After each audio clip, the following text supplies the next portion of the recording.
Today on Goat Rock Productions, I go through albums 3 and 4 in my 10 albums in 10 days. Here's a little hint for you.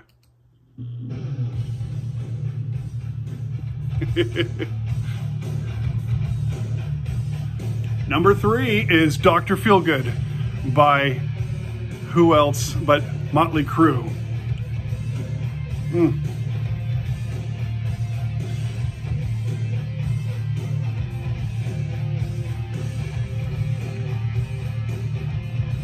Here it comes. Here's a kick.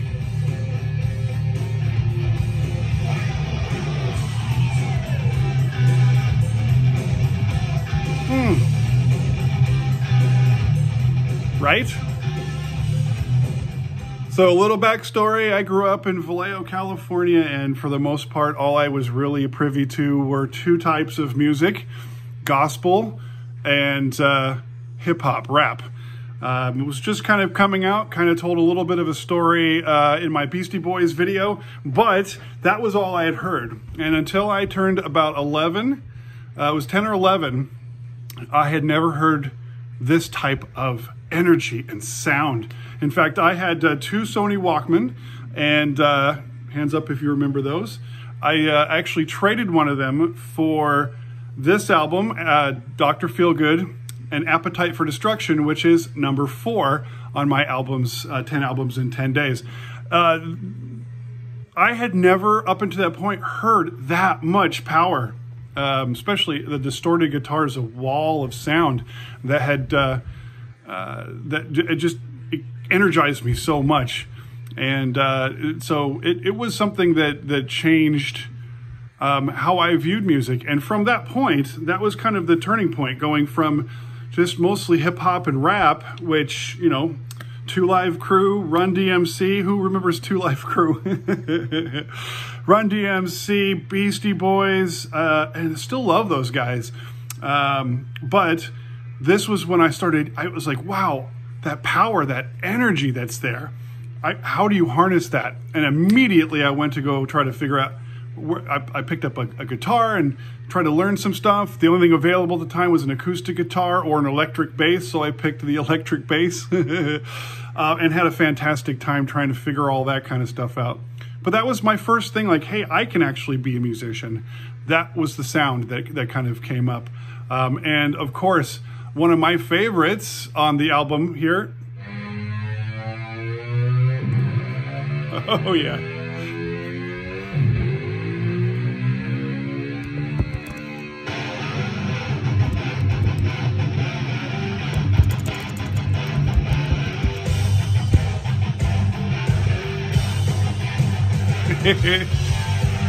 Oh man.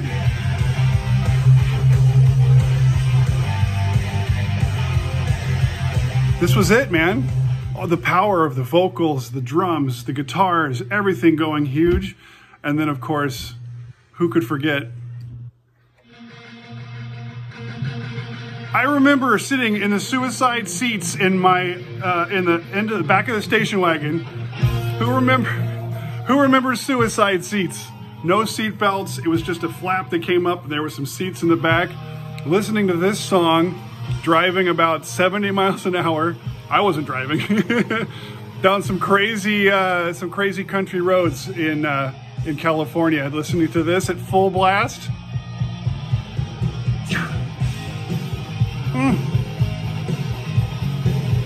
Hey, say what you will about 80s rock. Man, there were some really powerful notes and music that was coming out at that time. And I thank those musicians for putting me on this path. Now, I like gospel, I like hip hop, I like country, I like rock, I like metal, I like folk, I like all sorts of music. And I think it had to do with this particular situation where I was taken completely out of my world and immersed in so much sound and so much power. But leave a little comments down below. I'd love to find out what were some albums that completely changed how you viewed music, and maybe about what you wanted to do as far as how your relationship to music. Also, leave a like and a subscription, hit that notification bell. The only way I can share more content, more positivity, and more music is by you guys spreading the word. I believe music is life and music heals, and I can't wait to share it with more people. Peace, you guys. See you guys tomorrow for album number 5. It's going to be completely different, trust me, than anything that I've done before. So love you guys. Have a great Sunday. Take care.